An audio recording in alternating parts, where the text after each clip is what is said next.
what we do. Oh, and we're live after that amazing intro by Unlisted Productions. Thanks so much for putting that together. My name is Pixel Nick, and this is the Show Boys.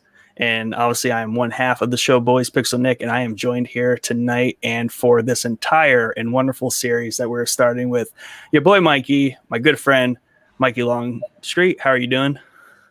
Doing good, buddy. What's going on?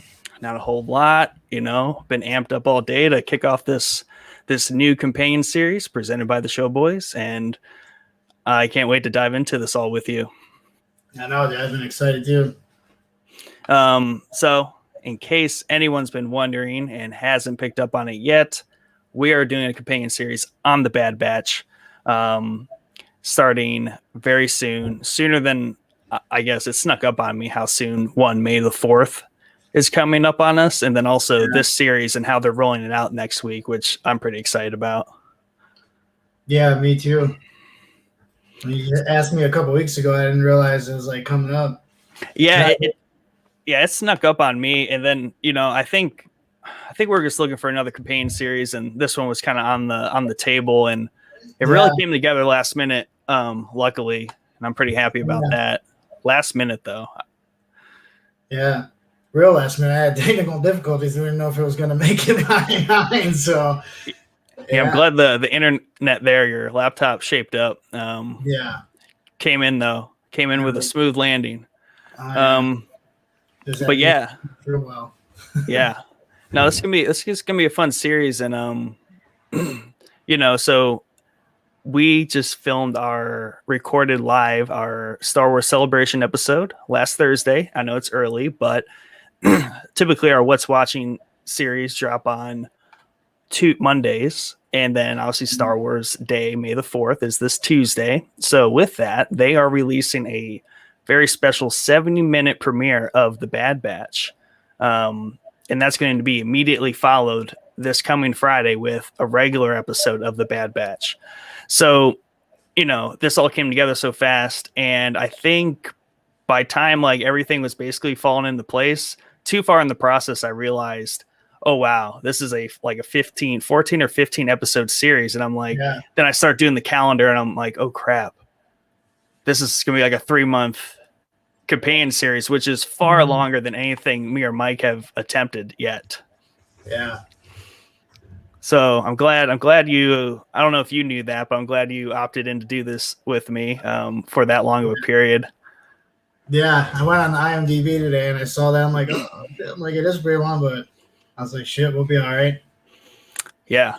No, yeah, I think we'll do fine. It'll be fun. It'll be something to do in the summer, in the cool, hopefully it's a hot summer and we get to come inside for an hour and chill out, talk about Star Wars. Oh shit, dude! I was mowing the lawn today. It was hot out. Yeah, I did all that yesterday, and then we went out for a walk today around 4, and I was like, yeah, it crept up there. I don't know if it's warm for this time of the year, but I don't know. I like 75, 80s pushing it. I'm already gonna complain. Yeah, I'll take 75 and breezy. Yeah, I'll take that. Oh man, so yeah, this is gonna be fun. And, so the Bad Batch, and I think, you'll be a real good fit for this just because from what, we've discussed, you're not exactly 100% versed on this period of time, or at least, you haven't seen Clone Wars, right? Dude, I've seen it back in the day, when Johnny used to watch it when it was new. So I've seen some then, but I don't remember much of the story at all. Right.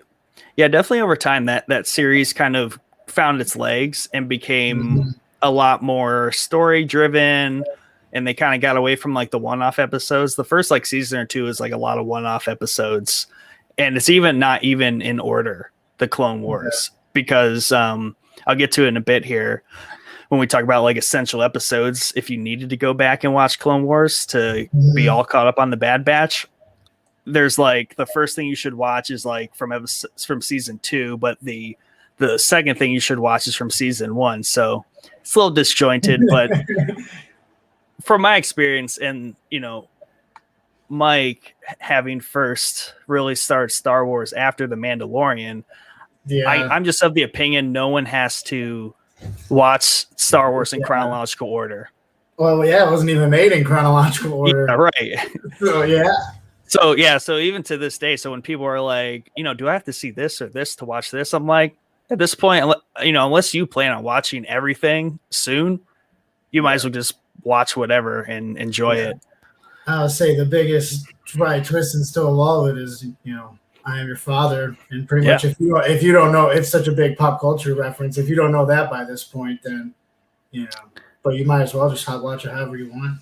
Yeah, right. Yeah, and we had someone on the celebration episode last week where they were saying like that, still to them is the biggest twist that occurred in Star Wars. So yeah, it falls right in there. So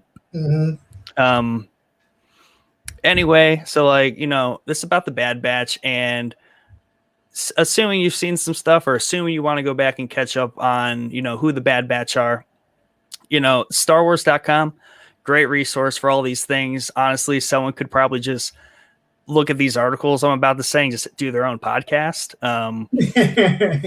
But I'm not going to do that. I'm going to paraphrase. I'm just going to like blast through the important things here. But as they kind of outline it, season 7 of the Clone Wars, which is the final season, which came out not too long ago, because they did 6 seasons a while ago, and then there was like a 4-year period, and then they released the 7th season when Disney Plus came out. Yeah. So in there, the first 4 episodes of that 12 episode season, they introduced the Bad Batch officially. And the Bad Batch is a concept that George Lucas originally came up with. I think he's always kind of had that, and Filoni and Favreau and all them, they kind of ran with it, and they kind of found a place for it in the Clone Wars, which is perfect. And they use them very well. But there's 4 episodes there that you can watch and really just get everything you need to know about the Bad Batch. And they compose of, when they start, 4 main characters, and that's Hunter, Wrecker, Crosshair, and Tech. And then they added Echo essentially in the Clone Wars in that arc. Spoilers, but that's just how it's going to go down, because we're going to pretend we're not going to save anything for anybody. If you're watching the Bad Batch, you're all caught up. So no shame there. What's that? So they know what you're signed up for. Yeah. So, now if you want to really dig back, say you watch those 4 episodes and you're like, okay, who's Echo? Because Echo's kind of a big character in that arc. He's kind of the premise of it. Well, there's a handful of episodes scattered throughout the Clone Wars that will kind of help paint that picture. And Echo, he's a clone throughout in the Clone Wars, and he's a reoccurring character, and he has a pretty cool arc. And he's closely tied to Captain Rex and a lot of the other primary characters and other clones in that series. And, he really goes from a side character as almost like, as like a filler episode character to being a pretty critical character, and then eventually becoming part of the Bad Batch here. So, that's essentially the core of what they are, who they are. And we'll get more into that there, but I'll put a link to that article for anyone that wants to hit every single one of those episodes in the description and in our Discord. Always join our Discord. But yeah, so yeah, you haven't seen the Clone Wars. What have you seen, or like how do you feel about going into this? Like, you afraid you're going to be missing out on something, or? I don't know if missing out, but honestly, because when you asked me, I remember hearing when this was announced and stuff, and I was like, oh yeah. And then I told you, I was like, well, I knew I hadn't watched the trailer, so I was like, I'll wait till today to watch the trailers. And when I opened it, I'm like, oh my god! I was like, I forgot this was like animated. Right. And as soon as I saw it, I'm like, oh, this is the Clone Wars. Yeah. So a little bit, but then that's why I texted you. I was like, oh, am I going to be lost? I had planned on doing some kind of crash course by the time it comes out Tuesday to watch it. Trying to think now. I remember watching the movies in the prequels. The second one's the Clone Wars, right? Mm-hmm. I remember watching that, but I remember watching it once, and I didn't like that one too much. Oh, like episode 2? Yeah, just in general. Yeah, that's like the only one I remember of like the actual movies. But like I said, the cartoons I don't remember that like too much. I remember that Darth Maul was in that way more than he was in the Phantom Menace. Right, yeah. So yeah, and I remember liking that. The Clone Wars is expansive, for 7 seasons, and they're about 22 episodes per season, give or take. Like the last one was 12 episodes, and I think season 6 was similarly short, maybe 13, but it's a lot to crank through. So definitely getting like the definitive list just to catch up on the Bad Batch is the way to go, for the purpose of this series. Yeah.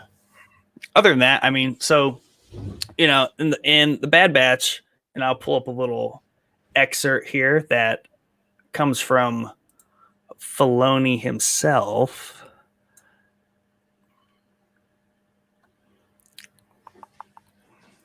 Basically, it's like during a time of, so the fall of the Republic at the end of the Clone Wars, no surprise there. And then the Empire takes over. So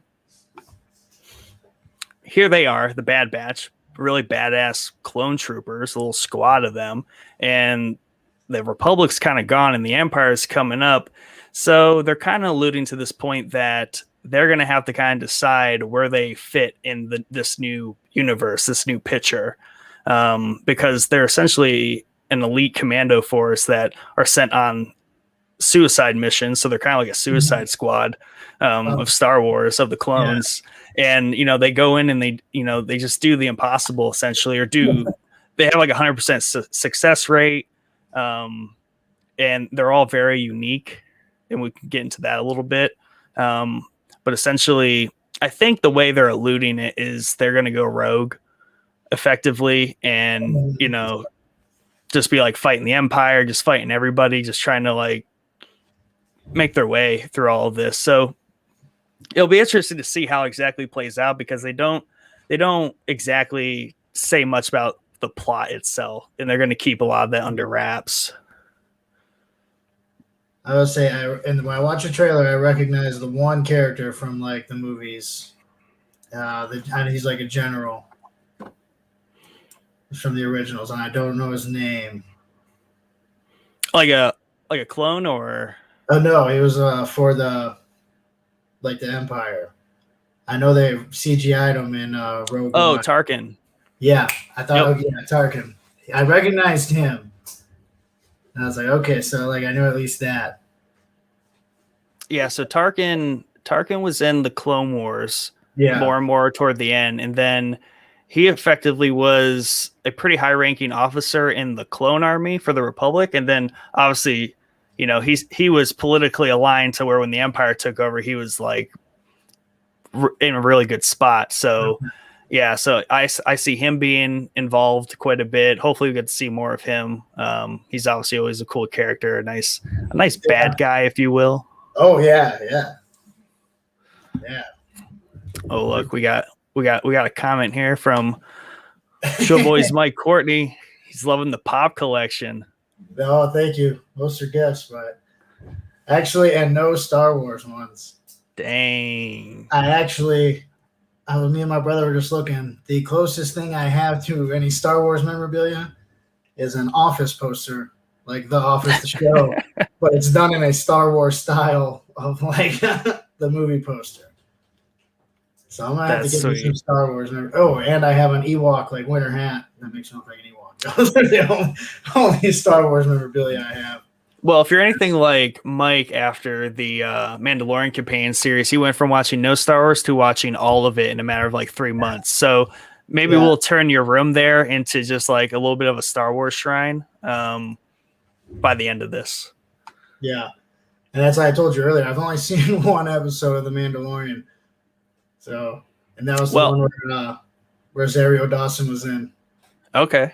Hey, that's a good one to watch. I mean, they're all Yeah. good to watch. David was watching it at my house. He's like, "Do you mind?" I was like, "Whatever, I'll watch it." So that was good. So I Right. have been meaning to go back and watch that. I want to get caught up on that too. Yeah, definitely do that. And that's another there's an episode in there, or at least season 2, I would say in general, is there's a character that was in the trailer for the Bad Batch called Fennec Shand, and Okay. she's in the Mandalorian, and it looks like she's also in the Bad Batch because they kind of leaked her in the trailer, and not sure how much, but I was thinking, they essentially, I'm pretty sure, introduced her character in the Mandalorian. Mm-hmm. Well, the Mandalorian happens after the Bad Batch, so technically, this is the introduction to her. If this is the first thing you're watching, so that I was thinking about how it's really interesting how these larger franchises are able to kind of redo people's intros to characters. Yeah. Because if you watch everything, obviously even same thing happens with Marvel in this, so it's like if you keep up and watch it, so like Star Wars, I see all these characters on the first thing they came out, but for you this is technically gonna be the first time you see Fennec. Yeah, that's what I like. I mean, most of my Star Wars knowledge is basically most of the original 3 movies. Like I've seen the prequels, but not like as much as I've seen the originals. The new 3, I saw The Force Awakens in the theater. Right. I like that one. Have not Everyone seen saw that in theaters. I think everybody did. Now, I saw Rogue One in theaters. Yes. And that was packed. That was awesome. That one I like. I've seen like half a Solo. I fell asleep during it and never finished it. I have to go back. But from what I watched, that one was pretty good. Yeah, I watched. Yeah, Rogue One I saw twice in theaters. That movie's so good. Mm-hmm. And then I was just going back and watching Solo. Solo's good. Yeah, I keep meaning to. That one's just fun. Yeah. Yeah, for one, I think I made it about halfway through, and then I just passed out. Yeah. So yeah, Fennec's going to be there.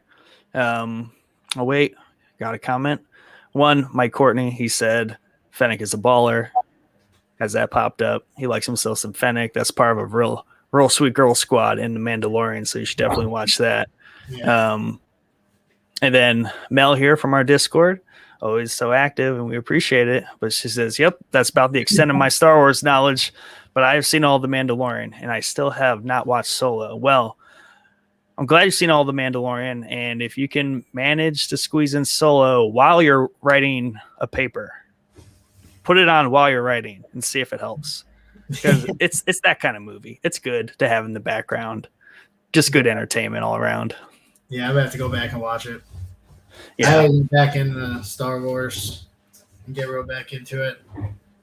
Yeah, and I mean, that's kind of how it works is I've been, since Falcon and Winter Soldier ended, I've been wrapped back into Marvel. Not that I've ever been really wrapped up into it, so now I'm going to start wrapping myself into it. Basically getting ready for Loki, because I know that's going to refer to a bunch of crap that's going to go over my head, so I'm trying to brush up as much as I can, so I'm ready to go. See, me and you, dude, it's like a mirror image with that. I grew up Marvel my whole life. Like that whole wall, that's all Marvel, mostly Venom Funkos. Nice. And I had Star Wars, like I said, and it was there, but it was like secondary. And like I never really remember you being into Marvel, but knew you love Star Wars. Right. And I think with these shows, it's doing that. Whoa. It's sucking you into that, in the Marvel, me and back into Star Wars. And as long as they're good, man, I'll keep watching. I don't care. You know that. Yeah, and to me, it just helps a lot that they're both under the Disney umbrella. So it's just, we can expect a very similar level of quality for two things that we and a lot of other people just generally love. Speaking of which, Mel, she loves Loki. I'm she's excited for that one. I mean, that one's gonna be fun. I'm hoping for. Yeah, I'm not gonna hope for anything, but I hope for a similar WandaVision experience to where it's just really really loopy. I think I hope for it to mean more than WandaVision meant, to where yeah, they like allude to things and it actually like connects dots. yeah, Um, so like that's kind of like what I'm expecting out of that. Where I'm glad I missed the speculation train on WandaVision because I was just gonna be wasting my time. yeah. I mean, that was intense. like, Yeah, like I got suggested so many videos, and there were so many theories that could have and should have, whatever. But yeah, nowhere near. That's why I think there was as much like anxiety with Falcon and Winter Soldier, because you knew kind of what already, but you didn't know how. Like right, you knew Sam was going to end up with the shield and stuff, but they still did it in a way that so when it happens, you're, excited. right. With WandaVision, you're like, someone's got to be coming. What's going on? Like, Yeah. you just had no idea what was going on, and it was fresh. From everything being delayed and I mean that lends itself a lot to like how Star Wars always is anyways. What really kind of happens is, this war happens, this person dies, yeah, this, there's this battle and yeah, um we just want to see how it happens and all the stuff that they throw in between, because really what they're doing is they're just kind of setting up all the other stuff that's going to connect to. And Falcon and Winter Soldier did a lot of that. Mandalorian did a ton of that. And that's kind of, that's where these series I see really fit in, is all this extra filler that like feeds the movies and everything else. So yeah. Think about like the way like we said how Star Wars is done, and you get three, 4, 5 before you get, or 4, 5, 6 before you get 1, 2, 3. yep. Back when they released the Phantom Menace, people knew who becomes Darth Vader and stuff. Yeah. People still like slept on the sidewalk for like a week Yeah. to be the first person to see how how it actually happened, because you just have that attachment to it, and everything. Like you said, when you're in it, you have reason, and like you have just extensive knowledge. Yeah. Like just this fountain of knowledge with it. Yeah. Mike always sneaking in the boner jokes whenever he can. Yeah. I mean, but that's the thing with like Falcon and Winter Soldier too, is we just want to see those characters doing things. We just want to see Jedi doing stuff. We just want to see some sort of army in Star Wars, a battle, space fights, all that kind of stuff. We just want to see it. Obviously good writing, good story, that's all very welcome and wanted, but we just want more all the time. I was telling our mutual friend about this that I work with, and he's like, "Oh, that sounds awesome." I believe he told me there's a theory that someone in it's going to actually be a Jedi. Do you think that's it's gonna what? Like, I believe that someone of the Bad Batch is actually going to be a Jedi or something like that. Do you think that could happen? So yeah, I mostly stay out of like the rumor mills, and I did when I was just doing some like light like fact checking for myself before this. I did, it started to be like, hey, leaks, rumors, all that kind of stuff. I'm like, no, don't even tell me. Yeah. But that I don't see how one of them could, but it would be interesting if they do. I think that's the way I remember, because I knew, but I could have. But I'm pretty sure that's how he had said it. Right. Yeah, I mean, that's the other thing that I think I'm interested in, because that was like one of the most fun things about the Mandalorian companion series is, and obviously Mike had with Falcon Winter Soldier, is like the speculation. And I would like to see what they allow us to speculate about for this series. That would be really big for me, because even though it's animated in, I think in the past, well, the Clone Wars didn't lend itself to a lot of speculation because it was covering a very, very boxed in arc where it's like episode 2, Clone Wars, episode 3. So there's not a lot to speculate on the Clone Wars, but Rebels did a little bit better of a job where you're kind of like speculating and connecting things. So seeing that this is like the newest animation coming from Star Wars, I'm hoping that it really kind of lends itself to that factor a lot more than the Yeah. Clone Wars did. Yeah. I'm sorry about my knee. Yeah. You, I was gonna say, do you have? Is there like a someone you're expecting or you would want to see throughout these 14 episodes, like intertwined with these characters that from the movies or anything like that? Oh man, let me think. Since you, I mean, you have to, since you know the background and who could come in or that, like you personally, because Right. obviously they're only gonna, you're like, they're gonna save that. Mel's excited for Obi-Wan. We all are too. I mean, that's a Oh big yeah, one. Next live action one, can't pass up on that. But this is always worth a chance. The animations are always so good for Star Wars. And then, Mike wants to see Anakin. You mean Darth Vader? that's what I was. Which one would it be? Darth Vader. Darth Vader. That's what. Yeah. Okay, so that's the other thing about Clone Wars is season 7 of the Clone Wars runs in tandem with episode 3. So Clone Wars runs up to episode 3, and then season 7 picks up and then starts running in tandem toward the end. So that's the kind of cool thing I forget about Clone Wars is that how it kind of parallels there. It doesn't exactly end. So now they're starting to do things where there's like stacking and overlapping events, which is really cool, which we haven't really had in Star Wars. No, but that's that Marvel intertwine. Yeah. The Disney umbrella, dude. Like Kevin Feige, Jon Favreau, man. Like, yeah, Filoni's like, I got these ideas. Favreau and Feige are just like, listen, this is what we'll let you do, what you can do here. But man, I'll see. Yeah, Mike and Mel want to see Darth Vader. Yeah. Well, Darth Vader, everybody always wants, Yeah, everyone wants some more Darth Vader. But let me. Who do I want to see? Man, where's? Oh, okay. So I mean, not giving anything away about season 7 of Clone Wars, but they're probably gonna throw Maul in here. I was going to ask you if Maul could be in this, right?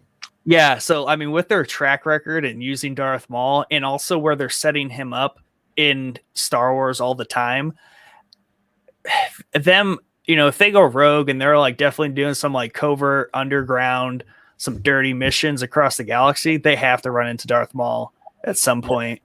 Yeah. Yeah, I'm always down. Like, I'd always wanted to see more Darth Maul. Like, I'm hoping with this that they do either animation or live action, like a Darth Maul 6-episode miniseries. I would watch the shit out of that. You should really finish Solo. I'm just going to say that. I do. I know, but it got spoiled for me at this point. No, I know. Okay. Yeah. He's got a special little cameo in that.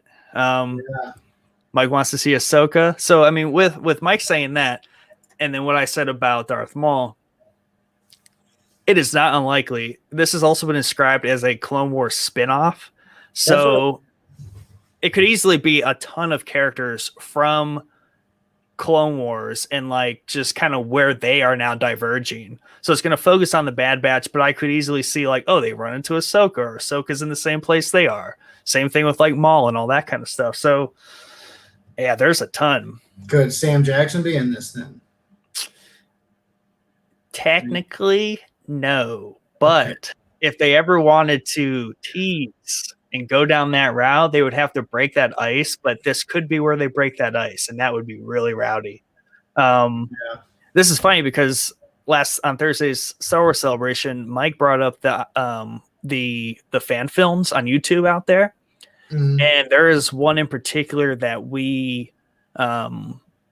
that he found and like we watched. There's one, and then there's like a trailer for the second one that this guy made, and it's the concept of bringing Mace Windu back. Yeah. So I don't know. I mean, Samuel Jackson, look at him. He's like, hey, Disney, I'm in all this Marvel stuff all the time. Might as well just put me back in Star Wars. Hey, he's got his own Disney Plus series coming out. Does he? It's I think it's gonna be called Agents of S.W.O.R.D. But it's gonna be that and Secret Invasion, I think. So is it gonna be before or after like Infinity War, I guess. I see now the timeline. I'm not sure. I Okay. think it might take place. You've seen the last Spider-Man, right? No, I need to watch the Spider-Mans. Okay, well then spoiler alert, like it was with Solo. You gotta watch Yeah. with that. You No, might get a little more. no, I mean, like Maul. Wow, I think Darth Maul is kind of like Samuel L. Jackson in Marvel. Like those two are just everywhere all the time doing something. Now that I think about it. Yeah. So at this point, I'm not surprised to see Darth Maul show up, and I'm also never surprised to see Samuel L. Jackson show up in Marvel. So Yeah. Yeah, Sam Jackson's everywhere. I think he's been in more movies than like any other actor or something like that. but like to your question, like who do I want to see? I mean, I want to see Darth Maul, but I also wouldn't be mad if he wasn't. I guess it's like who do you have to see? Who do I have to see show up? So I was gonna ask you, would you say this is I don't know if this makes sense. Is it more of a sequel or a spin-off to Clone Wars? Like I guess depends on how you define that. Yeah. I didn't know if it was following the story or you might just get a little. It's gonna have to go back to reference it. I guess it's a spin-off because like it takes a specific arc from the previous series and just runs with it in this direction. But it's also a sequel in that the other one's done and this one's carrying it forward. Yeah. In the same fashion, same, style, same characters, and probably overall same feel. So I would say it's definitely a spin-off sequel. I'd say both. Yeah.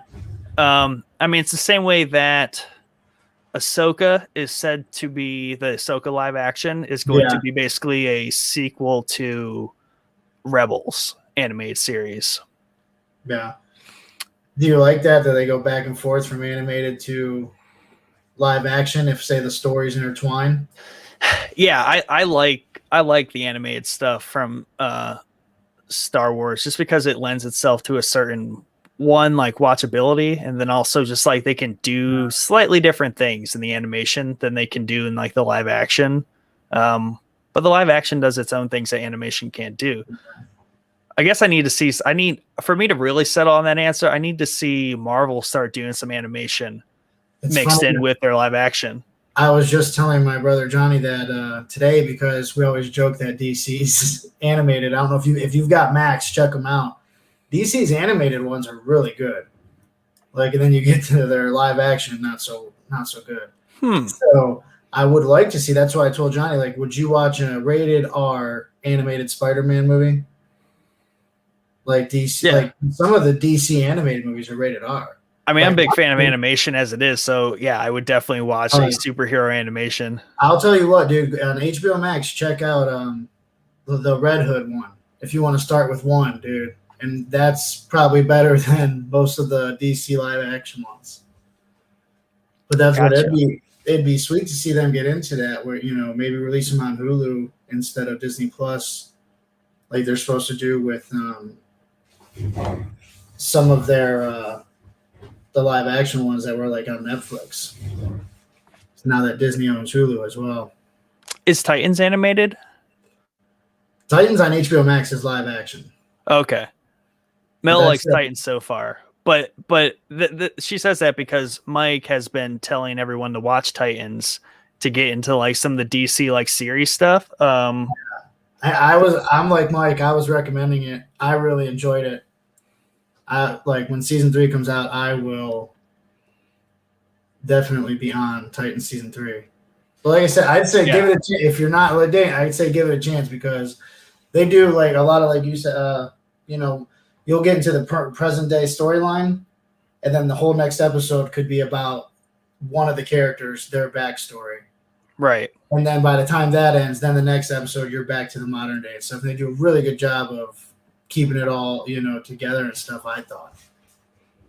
Yeah. Mel would want to see a rated R Spider-Man. She doesn't like Spider-Man, and also she doesn't like DC in general. Now, I agree with Mel about DC. I'm more of a Marvel person. But when stuff's good, it's good. Like Watchmen is DC on the series. It's one season. If you have not watched that, I should check that out and see what you think. But yeah, and that's kind of goes back to like my cycle. So like right now I'm currently in a little bit of a Marvel cycle because I'm Mhm. catching up there for Loki, and just so they're putting out so much, so I'm trying to stay connected there as I dive Yeah, more in. yeah, But like Star Wars, I'm so caught up. I'm probably just gonna stay current with it, and I just watch it all the time. yeah, But probably once Marvel, I get more caught up with Marvel to a good spot. I will. I need to go back into the DC because obviously the Snyderverse thing like re-erupted all of that. yeah. So, Yeah, I so listened to your yeah. episode on that. They need to bring it back. I'd rather watch that than what most of the other stuff they put out. So the thing Mike likes most about Star Wars is the intertwining of anime and live action. Um, and this is something we always talk about is getting the games intertwined into the animation and live action for Yeah, that really big content, yeah, hitting I think, everything. yeah. There's just so much you can do. I mean, so much to work with, man. I mean, you even know more than me. You know what I mean? Like, Well, it's weird because, and you know, I debate this in my head because I know so much about Star Wars, but when it comes to there's so much new stuff coming up, I don't know. I'm along for the ride with a lot of people. So like for a good portion of this, I mean, a lot of it's going to be kind of new to both of us if they start kind of like yeah, really going off the beaten path as far as like storyline, adding new stuff because the Mandalorian I understood all the like connecting pieces and all the references and all the characters they bring in and all the big wow factors for that kind of stuff. But as far as like there's still plenty of new things to speculate about. So that's definitely I'm really excited for that the idea of speculation through this series. yeah, yeah. Like I said, I mean, just like seeing all people that I do know, the possibility of them coming into it, that has me intrigued. Like I said, once you said about it, I was really, I'm like, yeah, this will probably get me back into Star Wars and get me, rewatching the stuff I haven't watched in gosh, over a year probably since I fell asleep during Solo. So I Yeah. have not had a lot, and then besides that episode of The Mandalorian. Yeah. Mel wants to see Cal from the latest Star Wars game there in the movies and shows, and we've talked about that a lot. There is an actor too that looks, or no, the basically the model for him, the voice and everything for him in the game. Basically, he's kind of set up to be the live action version of his character in the game. So, I mean, it's a really high possibility that that happens. What do you think about the Luke Skywalker like miniseries with Sebastian Stan as a young Luke Skywalker? Have you seen the pictures of him as Luke Skywalker? Yeah, Mike and I talked about that from time to time, and I think if he looks the I'd be part, in. I'd yeah, be in. that'd He's be a good great. actor. Yeah. Yeah, yeah, that would be a really good fit in. Now, I don't want to see. I don't know if I want to see. I would see a limited series on Luke Skywalker. I'm saying like 6 episodes, like they're gonna do it Obi-Wan.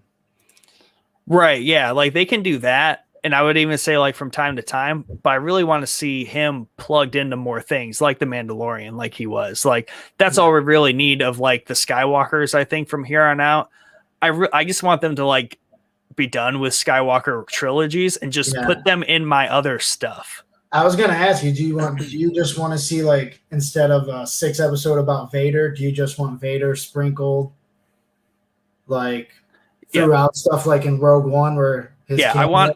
I want Vader showing up at the end of Rogue One all the time and just destroying rebels, just melting them all over the hallway. Like that's all I need for Darth Vader. Yeah. You don't need him traveling the galaxy some more. Just Yeah, I mean, Yeah. Mel loves Sebastian Stan. Anything with him in it, she said she'll watch. So Hey, if you like him, watch I Tanya. He's pretty good in that. what's that on? I'm not sure what it's on, but shit, I'd have to look it up. But it's got Okay. Margot Robbie. It's about Tanya Harding. Oh, But Sebastian Stan's in it, and I didn't realize it was him at first. But he okay. does a good job in that if you're a Sebastian Stan fan. All right, all right.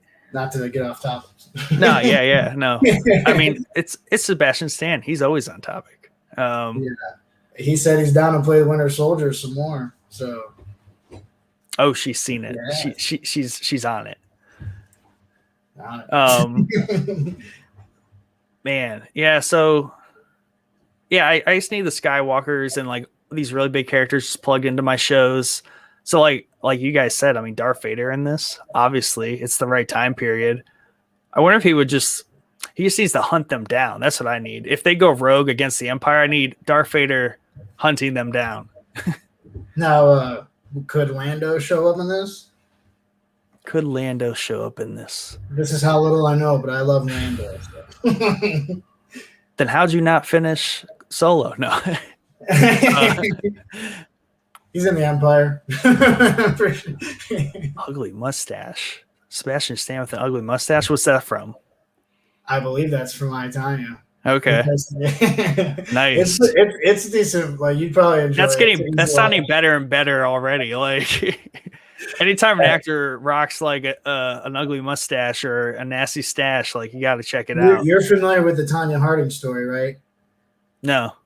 So Tonya Harding is this poor girl, like #1 in the world figure skater, had her #1 competition, hired somebody before I think the Olympics to hit her knee. They hit her knee with a crowbar and took her out of the competition. Whoa. Yeah, it was a pretty national story, but it covers that story, and he plays Tonya Harding's husband. Wow. It's something, dude. It's an easy watch. Like you'd probably enjoy it. Sebastian. All right. All right. Yeah, especially coming off of Falcon Winter Soldier, like and rewatching like Marvel stuff. So yeah. I'm like barely into like Winter Soldier. Like Samuel L. Jackson just got his like SUV demolished and he died or whatever. So yeah, we just got to see a little bit of the Winter Soldier. It takes a little away from that, actually knowing like who the Winter Soldier is and everything. I'm like, man, yeah, big spoiler for myself watching like everything already, but yeah. So did that like these newer shows since like did you like the X-Men and Spider-Man and stuff when you were little? Spider-Man for sure, just because like the games on the PlayStation and and then It's X-Men just because there's been more X-Men movies historically. Yeah, so really just like through those avenues. So do you like how these new characters, like how they're getting you hooked into like like Vision, even Falcon Winter Soldier, these B characters, how they're actually turning these into like just big time deals, shows and movies? Yeah, I mean, I think Wanda is like my favorite superhero right now, just for like the way that ended. Like she's just beast mode. So yeah, and I feel like that's doing that a lot for both Marvel and Star Wars, to where they're doing these extended watches, basically, these shows, these series, whatever you want to call them, and they're going really in depth into the not the main story arc, and they're saying here's all this that's happening right here, and then you're like, oh wow, but this is part of all this other stuff. And then so like, yeah, that's what happened with me with WandaVision and Winter Soldier, or Falcon Winter Soldier, is I'm like, okay, now I have the detail I need. Now I'm going to go watch everything else. Because it's going to make a lot more sense, because that's like one thing that annoyed me kind of watching all those. I appreciate the second time around here with the Marvel movies is I get all the different references. Like just the fact that I identified Sharon in Falcon or in Captain America, the second one. Yeah. I was so much more happier. I'm like, oh, look, there's Sharon. Like that matters to me. Because I think I'm used to doing that with Star Wars. Because every time I see a character in Star Wars, I'm aware of who that is and what's going on. Yeah. But you asked, is Lando in this? Oh, yeah. I don't. It would be the earliest sighting of Lando if. Yeah, it would be the earliest sighting of Lando we've seen, I'm pretty sure, if he did. It's probably a slim chance. Yeah, and and that's another good thing is I wonder about is like how much are they going to lean on existing characters from like the Clone Wars, and how much are they going to lean into future characters, or characters like from the future in the timeline, or just never in Clone Wars. So I feel like if they lean too far into Clone Wars, it might hurt the show a little bit, just a little bit. Yeah, I think, like I said, especially seeing they're under one umbrella now, I think they're definitely going to try to go with those, secondary characters and not, lean on, like you said, the Skywalkers, which I'm not sure which specific title, but Kevin Feige is going to work on a Star Wars project, correct? I don't know. I believe he's going to be like executive producer of a future Star Wars project. I don't know if it's going to be for Plus or what. Well, I mean, a lot of the directors and all that stuff, they're all kind of like crisscrossing. Yeah. Like Disney's going to use who Disney's going to Yeah. use. Yeah. So, Yeah. I wouldn't be surprised.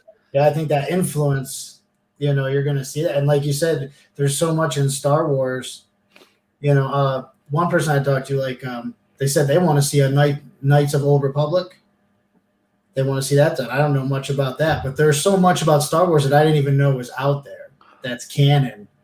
Well, what I was going to say to the Feige thing is that dude did something so incredible with the MCU that if they want to get him involved in Star Wars, they need to hand him the keys to the Old Republic.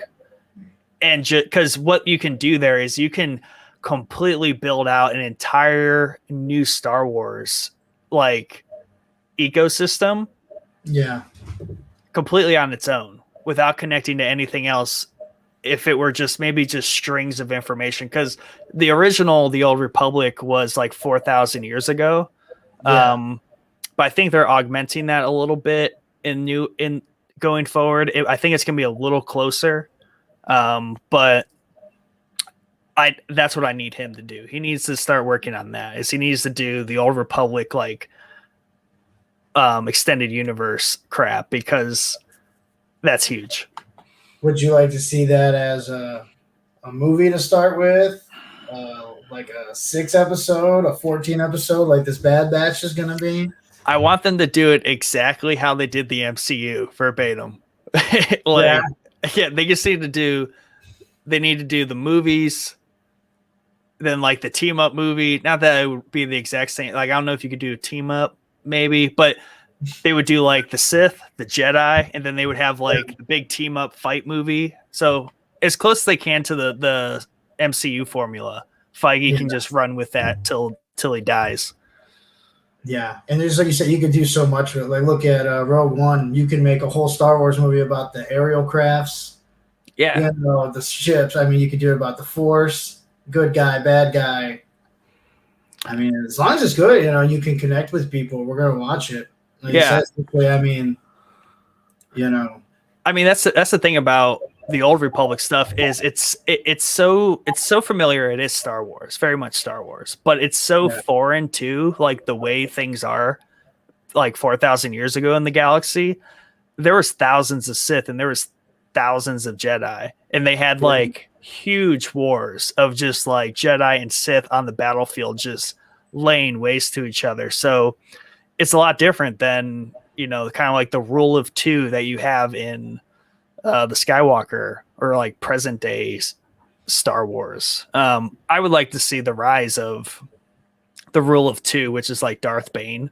That would be really cool to do. That's how you should end that. But that's Mel trusts in Feige. I think a lot of people do. Oh, I mean, even when he's missed, they still gross more money than other movies.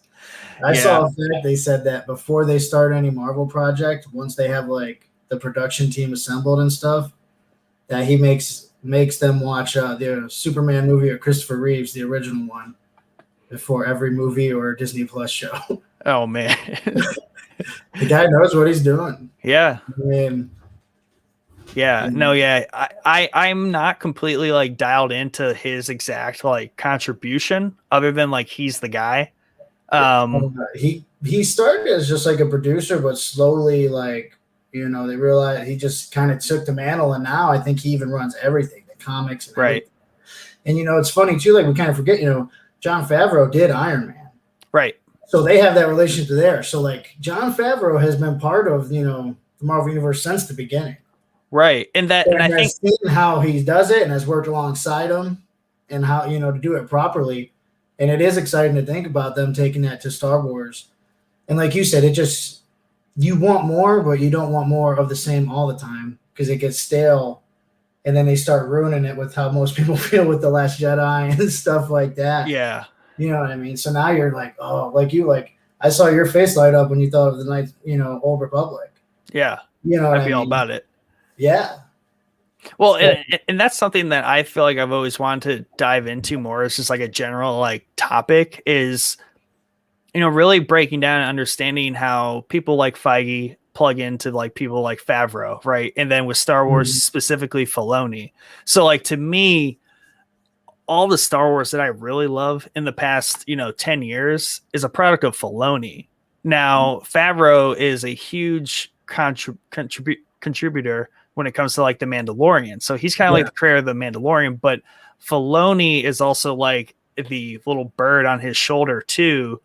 That to me, Filoni is basically the new George Lucas because that dude understands Star Wars, and like George Lucas mentored that guy into being 2.0 George Lucas.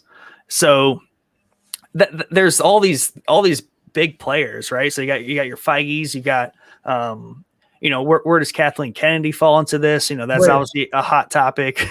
Which I remember doing on one of my brother's podcasts because she's going to step down eventually. I believe it's already set up.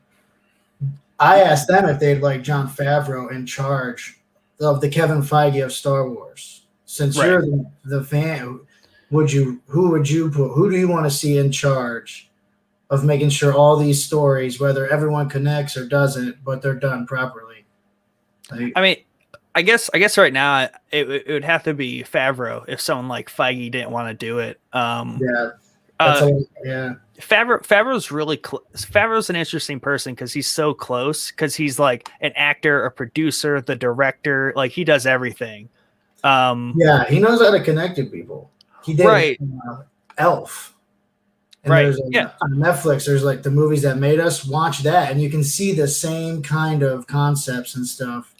Yeah, that dude, Iron Man, Mandalore, like stuff, and he knows what he's doing. I mean, he made Iron Man, so like that really kind of kicked off the MCU. Yeah. So so I don't know if like that would take away from it, if that's like too much of a mantle for him to have. But like for if it was him or Filoni, I would want him to do it with Filoni kind of being the ghostwriter, if you will, or the guy that's like, no, we can't do that because X, Y, Z. Like there needs to be that guy in Star Wars that's just kind of like, that's what George always was, is these are the rules.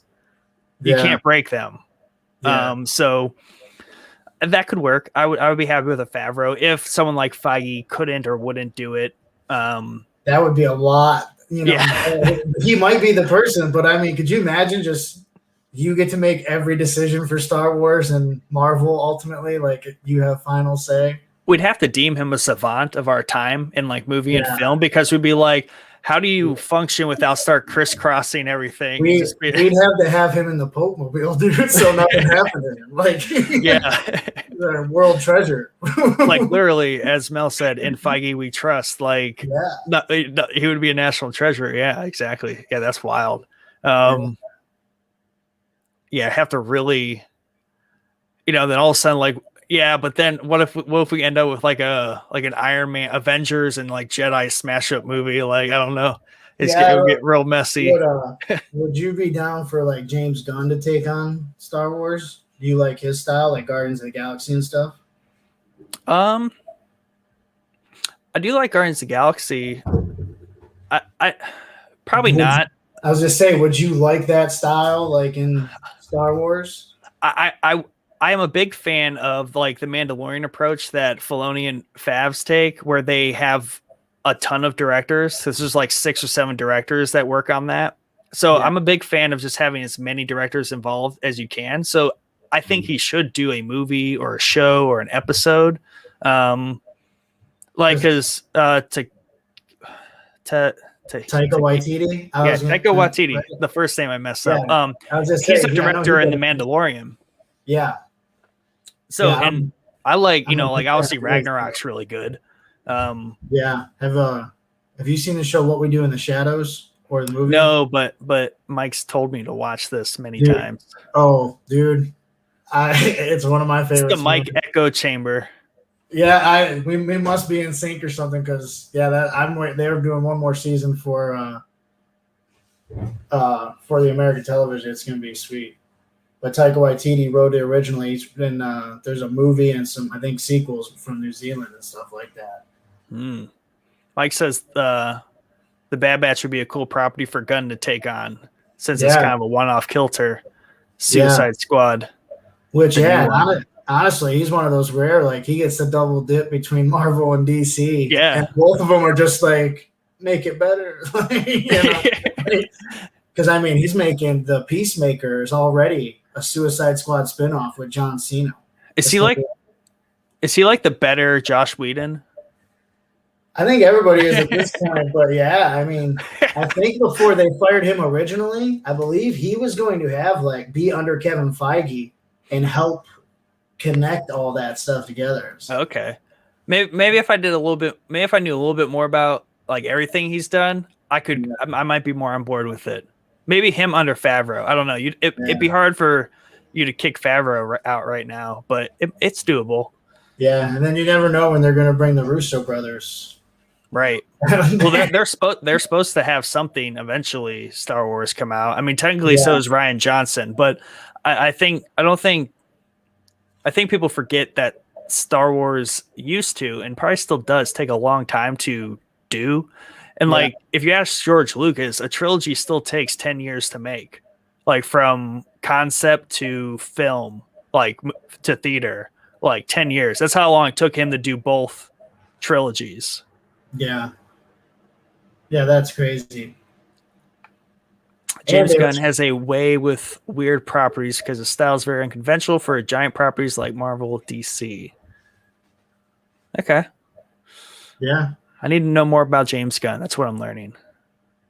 Yeah, he's done. I mean, I don't know all of his properties, but he definitely is a big name, and especially with this kind of stuff.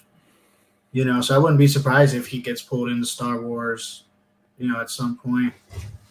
Yeah. And would you like to see J.J. Abrams do more with Star Wars? Did you like the stuff that he was attached with? I think the thing with J.J. is he needs to do all of it, right? If he's going to do a trilogy, he needs to do a trilogy. So he should have done the entire trilogy for the most recent one. Yeah. Not that there's anything wrong, but there definitely is some things wrong with each of those movies. Yeah. But I mostly attribute that to the atmosphere at the time at Disney with Star Wars and things like that. Less so much the directors specifically, or even the characters. It's mostly to me the atmosphere that was all being built under. Yeah. To me, really, they just needed a cool $4 billion revenue to say, all right, we made our money. Now we can do what we want with Star Wars. See, I feel like when you have your episodes like Mandalorian stuff, even though the main control team is overseeing stuff, with the different directors, it's nice and has that different, fresh take on each episode. But when you're doing a trilogy, I think you should just lock in that same person. Yeah. Or direct, just to that point.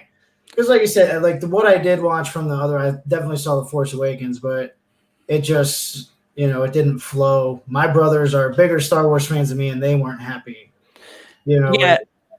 The original trilogy, George did the first one, then had another director for the second one. I can't remember what the third one situation was, but the big factor there is that George was immensely involved. Yeah. Right. So there's the job of directing, and then there's the job of writing, storytelling, and all that. He was still the ultimate gatekeeper. Yeah, right. Because he was here's what you need to put on the screen. Now, how you do it and the nuance and all that, you figure that out. So, if anything, that's what that trilogy, just Rian Johnson shouldn't have wrote parts of, The Last Jedi. That's the biggest issue is it went from Abrams writing, Ryan writing, back to Abrams writing. So that's just where a lot of things get lost on that.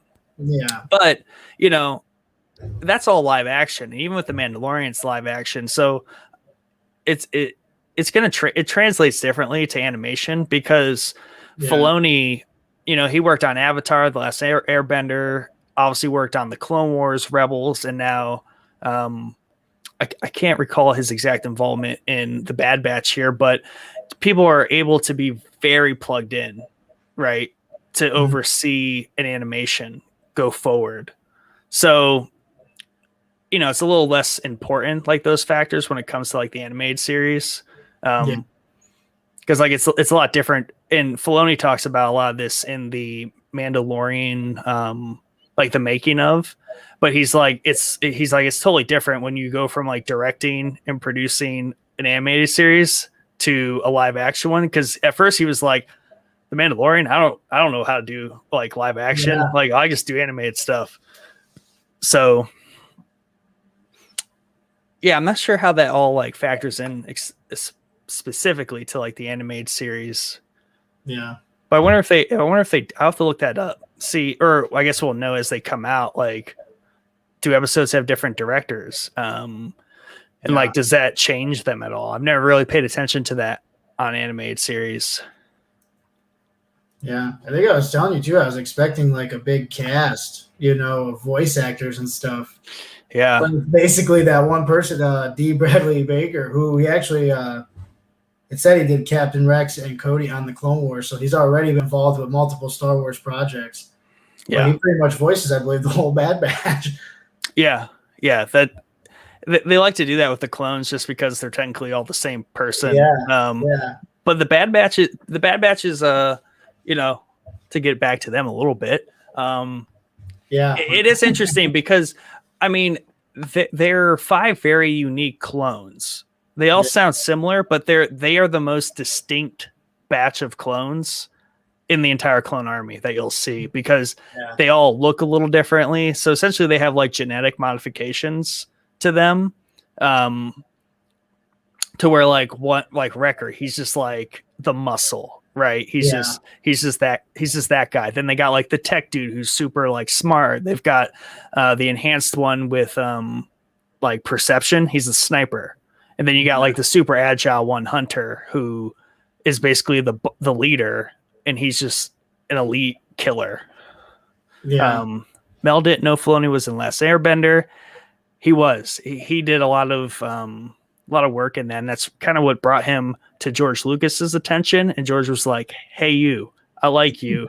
Called him randomly one day and was like, "I need you to come in," or whatever. It's a really cool story that Filoni tells, but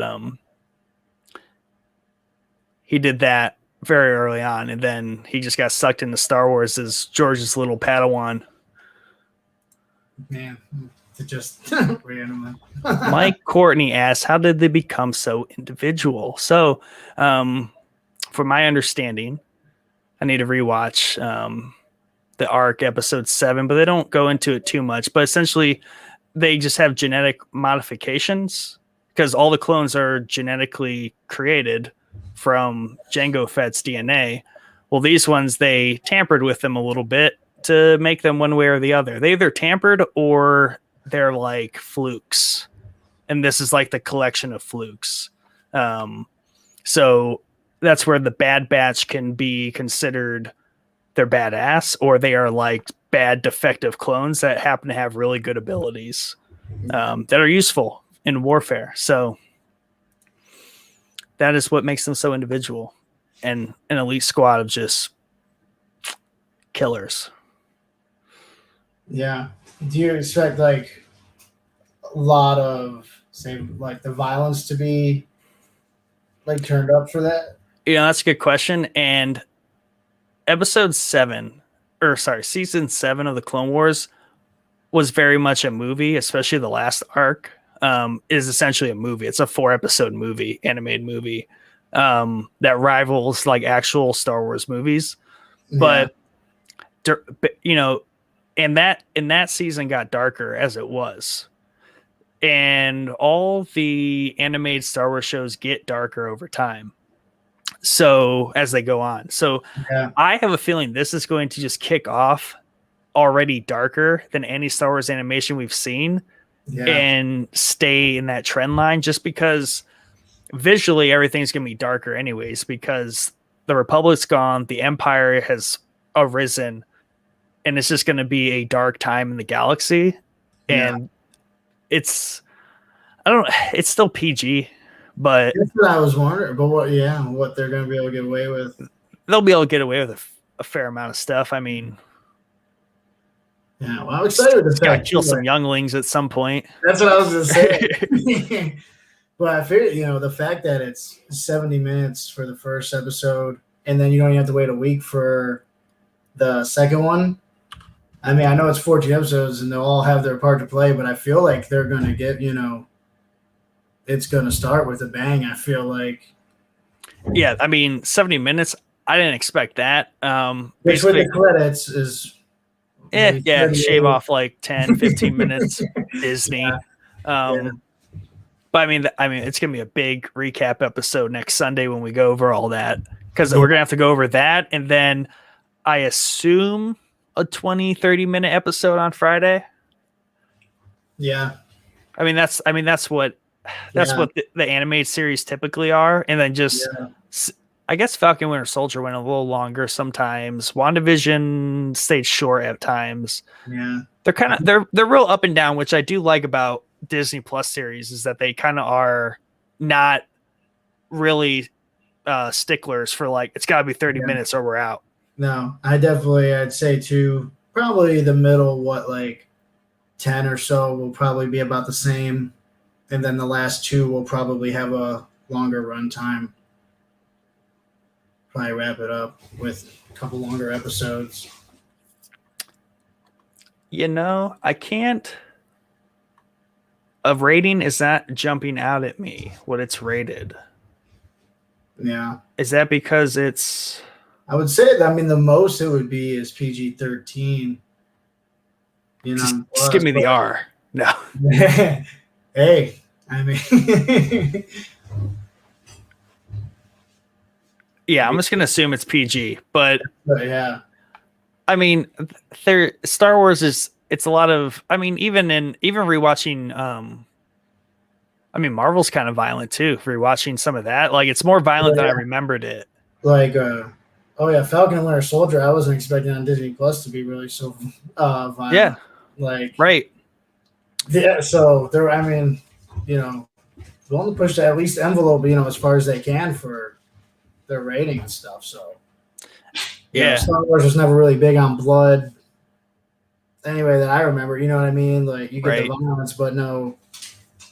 Yeah, you just don't show blood. You're good. Yeah.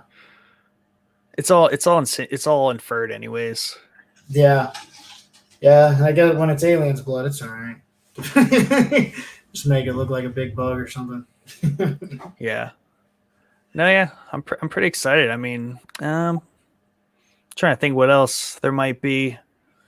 I'd say definitely. Like I'm pretty excited for it, especially now. Like, because like we said earlier before we went on, like Loki was supposed to be coming up soon and got pushed back. So to have this to look forward for that, fill that void till that comes on, like I imagine it'll still overlap with Loki. They'll overlap. Yeah. It's gonna be nice, and like I said, hopefully fill that Marvel void with some Star Wars for the time being. Recharge that Star Wars itch. Yeah. Get you fully back in. Yeah.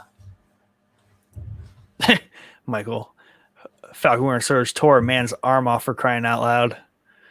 Yeah. Did he? Oh yeah. Yeah. I thought when the shield smashing scene was pretty intense for Disney Plus. And that was there's blood, and then they just kept the blood on the shield, and I'm glad that they magically become cleaner like it did with Steve, like in Captain America. I felt like that thing was always just crispy clean. Yeah, definitely. Those attention to details with every show and stuff are just getting finer and finer. Yeah. No, yeah. I mean, but that's about all I have for kind of setting this up. I'm obviously we just need to start watching it and just getting through it. And like you said, the 70-minute premiere Tuesday, which is 2 days from now. Yeah. When are they like 3? Are they 3 a.m. on Disney Plus? I believe for us, yeah. Okay. I believe it's midnight West Coast time. Yeah. Yeah, I think so. I'm not staying up that late. I should though. Yeah. I'm that excited for it. You doing anything else for the holiday? No, probably not. I mean, watching that's plenty. I mean, that's 70 minutes of my during the week, and that's a lot of time out of my middle of the week already. So that, and then the regular episode on Friday. Now, what I don't know is it's 14 episodes, but is the 70-minute one of 14, or is that like completely bonus? I don't know. I think it might be one of 14, but we'll see. So then I assume like it'll be on every Friday will be the new one, right? And then Tuesday, obviously, just for the Star Wars Day. Yep, just a little Star Wars Day, and then I wonder what else they got to release some other news trailer, something on Star Wars Day along with that. So there's gonna be probably Obi-Wan. There's got to be some Obi-Wan trailer. That's definitely on the plate. Oh, that would be big time. I'd be pumped for that. Just got to get some Ewan McGregor back. Oh, yeah. I mean, they could run into Obi-Wan on Tatooine if they ever make their way that way. Yeah. Maybe get Liam Neeson back for an episode. I mean, they reused his voice and stuff in the animations for like his Force Ghost and stuff. Yeah. So it's not out of the question. Yeah. All bets are off with Star Wars. I know. It's Disney plus Marvel people plus Star Wars. Like it's just gonna be, they can do whatever they want and it's gonna be good. Yeah. Just don't let us down. Yeah. Hopefully they knock it out of the park, because it's like as excited as you are for it, I'm definitely intrigued, and I hope it's as good as you're expecting, because then it'd be nice, like I said, to have that and then see what else they build off of. They ended season 7 of the Clone Wars. It was basically those 4 episodes were a movie, straight up movie. And I'm hoping this 70-minute episode premiere is going to be a movie. Like it's just going to be off the wall, cranked, everything. Yeah. That said, I mean, you're probably going to get about almost 3 episodes worth of content at least in that first one for about 20 minutes, depending on the credits. It's at least 2 big episodes. Yeah. So I couldn't ask for more. Yeah. Yeah, that's big. It's always nice too, when they do that, like, drop the first 2 episodes. It is kind of nice. It's nice being able to watch everything at once, but it is kind of nice, getting a little bit and then having something to look forward to for a little while. It lends itself better for these companion series too. It's hard to binge a show and do this too. I don't know. It would just be a really big episode. Yeah. And I'm glad we have that blend too on the different platforms. Like Netflix still just throws it all out there. Hulu, they do like Handmaid's Tale just started up. They release 3 episodes all at once, and then every Wednesday after that, which I think is a cool in between. I'm a documentary buff. Depending on whatever the topic, I just like a good documentary. Right. Those I feel like I need to binge, like but everything else, like I like a slow burn. Like I started one on Max last night called, I think, Generation Hustle, but it's also like it's already the whole 12 episodes about con artists, and it's like an anthology, so they're all different individual stories. Oh, so that I'll probably binge watch, but like this, it's gonna be nice to, especially like 14 episodes, right? It'll be nice to look forward to. Yeah, and that's a good point. Is it's 14 episodes. It's going to run basically all summer, and that's different from Mandalorian's 8 episodes, which is 8 weeks. Falcon Winter Soldier was 6. Yeah. WandaVision was 7 or 8, right? But like, but I believe they released the first 2 in the first week. Okay. Yeah. Well, I guess my point is that it's gonna be nice to have like a longer running series here, because I think we're kind of getting used to this whole like mini series, limited series kind of thing. So it's gonna be nice to watch like a full season of something. And it will be nice for like especially like to watch this stuff. Usually in the summertime there's no new content, even with the streaming services. So now this will go into a little bit, like you said, overlap with Loki. And then on the fall, there's what projects that fall. The Obi-Wan. Yeah. That's in the fall, correct, or is it in the winter? I think it's actually 2022. Is it 2022? That's a good point though, because when does that exactly fall? Because Boba Fett limited series comes out Oh yeah. in the fall. It comes out in December. Okay. I And knew there was one. Yeah. so that's gonna be like, so Boba Fett comes out I think in November, December, and it's gonna be like 4 or 6 episodes, and then Mandalorian's gonna be spring or late winter next year, 2022. So there's gonna be Boba Fett limited series, there's gonna be Mandalorian, I assume season 3, and then Obi-Wan. So it's going to get packed in there in the winter. Yeah. So I'm very happy to have Bad Batch and Loki as summer series, and I just feel like those are good summer watches too. Yeah. Yeah, me too, especially with Loki. Like, I think it's going to be a nice mix of kind of like the two that we just got from Marvel. It's going to have a little bit of that magic and time travel, type magic stuff that WandaVision had, and then a little bit of the more traditional, I guess, Marvel stuff like Falcon and Winter Soldier. Especially see all these different timelines, all these different Lokis, and how like you said, like where to see now. It's got to tie in eventually. We keep hearing Doctor Strange and all these, and being Loki will have to go into Thor, which they're shooting Thor 4 right now, which I'm pumped for. Yeah, that's gonna be good. So, yeah, but yeah, it's just nice, man. Especially after this everything being pushed back, but like, to have there's so much now to have these things we've been excited about and to see them brought to life or animation and different ways, and like you said, just not be like, okay, well, we heard you didn't like the one, so boom, we're gonna reboot the Skywalker story again, right?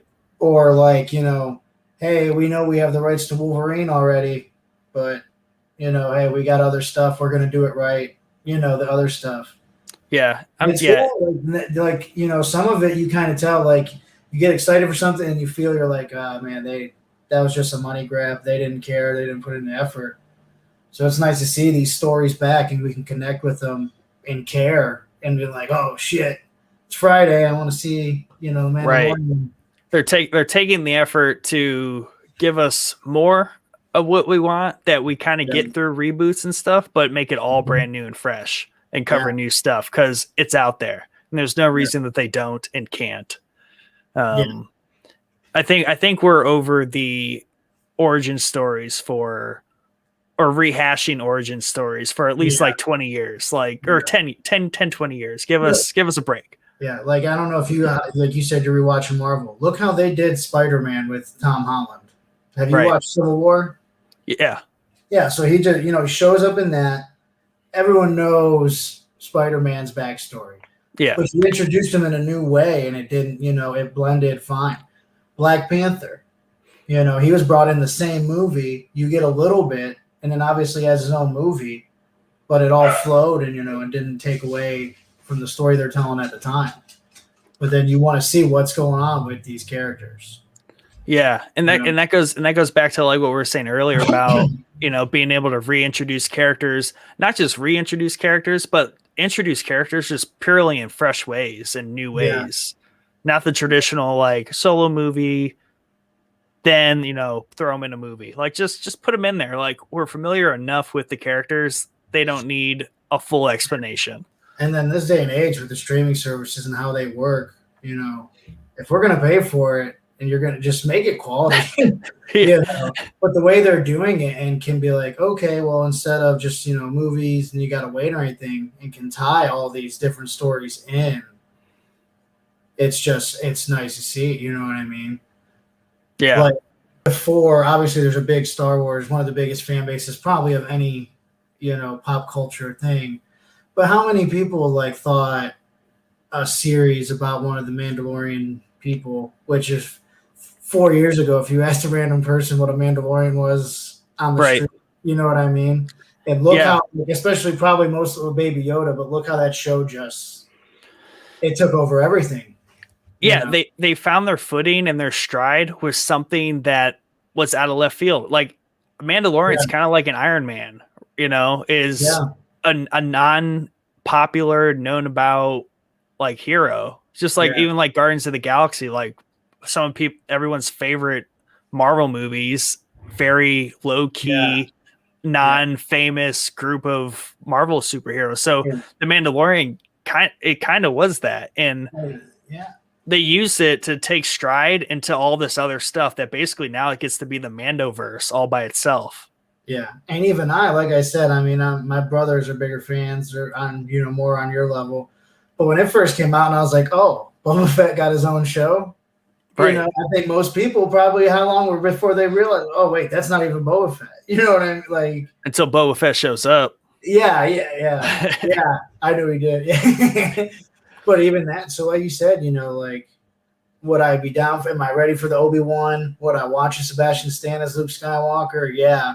But it is cool to see the Star Wars world expanding beyond, like you said, the Skywalker family. Yeah, center of the galaxy. And that's what kind of like, the hipster and everybody that kicks in. And it's like, I'm too cool for that, right? Yeah. And like Mike did that with all Star Wars his whole life. It's just like everyone loves Star Wars, but it's not necessarily Star Wars. Like people get tired of hearing people talk about the Skywalkers or the same like 3 movies or 6 movies. So when you like come out with a new series or a new movie or whatever, that's a side character or another character, something fresh, gets new people interested, then they're like, oh, I get it. It all makes more sense to me now. Yeah. Yeah, I think a lot of people too like this, a casual fan, like think Star Wars, you automatically want, lightsabers, Jedis, the Force. But this is going to be, like you said, more like, kind of probably, it looks like I'd say a military, type show. You know what I mean? Like, so it's going to have kind of like Rogue One, it's in a Star Wars. It's a Star Wars story. And it's in the world, but man, it had its own feel and it worked. Like you said, you can tell these stories in different ways. But if you find a way to connect, I mean, we're going to watch them. Yeah. And I'd rather, if it takes a little longer or whatever, I'd rather, like I said, make them quality. Yeah, I can only tell so many people to go watch like the original trilogy. It's been out for so long. If you haven't seen it by now, there's probably a reason. And the prequels, they get their own rap. People just aren't interested. And honestly, I can't convince too many people. Like, I'm not going to set up and be like, hey, watch the latest trilogy and, get into Star Wars. It's just not going to work that way. They need things like The Mandalorian and all this. But Mel here, back to a little bit of Spider-Man. There's only so many times you can watch Uncle Ben die before it gets old. That's the problem with the origin stories. I mean, that's the thing with like Superman and all the different Batman. I mean, yes, we all know it. Just that's anything with Luke Skywalker. Like, don't ever reboot like Luke Skywalker and give him another origin story. Just put him in my other stuff. Especially now. I mean, DH Mark Hamill or use Sebastian Stan or all these ways to do it. We got technology. I'm hoping that Mark Hamill shows up in the MCU, man, because he used to voice on the Spider-Man's animated cartoon in the 90s. He'd be badass as some kind of just something CGI'd and just a voice. He voice acts so many things and he's so good at it. Yeah. Oh yeah. That's why they need an animated series, though. Yeah. And with Mark Hamill as the voice of somebody in Marvel. Yeah. There it is. Yeah. Yeah, someone evil. Because he definitely he does the Joker animated. He does in Spider-Man. He does the Hobgoblin. It's kind of a Green Goblin type. Yeah, type right. Oh yeah, that'd be good. Yeah, and the voice is real similar, but cool. Well, I mean, like I said, I think we're excited for this series. Yeah. It's gonna be good. It's gonna fill a lot of void all summer long. Yeah. And I hope so many people stick around and watch it with us. Plug into the companion series here. We'll do a recap of the episode every week on Sunday, live at 9 p.m. Be part of our Discord. We have a spoiler channel in there for everyone to just spew and talk and speculate. There's a link to our Discord in the video description. A lot of fun in there. You get to hang out with us all the time, hang out with everyone else that's in there. Lots of great discussions, and just keep up with everything Showboys all the time. Go ahead, watch our Falcon and Winter Soldier companion series that just wrapped up. If you're still catching up there, Mike and Jordan do a great job at digging into all that great stuff. And obviously, like, follow, comment, share anywhere you can. We always have fun doing this stuff, and we just like to talk about everything that we love, and we're going to try to bring it all together here. Sounds like it's going to be the MCU plus Star Wars, and we're just going to draw all the correlations that we can and see where they're going here with plugging these two universes together as far as creating something great. But yeah, you know, this Showboys, episode 0 of the Bad Batch Companion series. Thank you again, Unlisted Productions, for the music intro. I'll play it on the way out, and we do what we do. Have a good night.